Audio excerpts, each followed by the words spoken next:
Yeah. Doctor, is there anything the average citizen can do to protect himself from the ravages of the rising inflation? Unfortunately, there is very, very little he can do.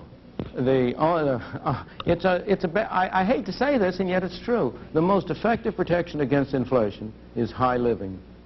How do you mean that? How do you mean that? I mean that, unfortunately, there are no assets which you can confidently acquire with the expectation that they will provide you a hedge against inflation.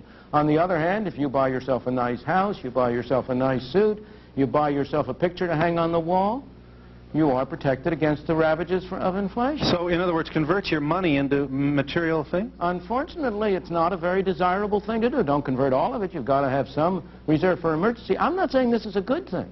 I'm saying that inflation is the kind of thing which leaves you with no good choices. But that sounds like playing the violin while Rome is burning.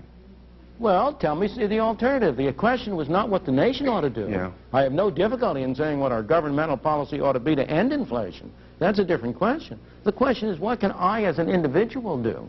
And unfortunately, given the uncertainty of inflation, given the fact that real estate has proved a good hedge and it's proved a bad hedge, that stocks have proved a good hedge and they've proved a bad hedge, that government bonds are a snare and a delusion, that they have proved a very, very poor investment for the poor suckers who were induced by Uncle Sam to come into them. Unfortunately, there is no good way in which the ordinary citizen, the ordinary person, can really protect his assets against inflation.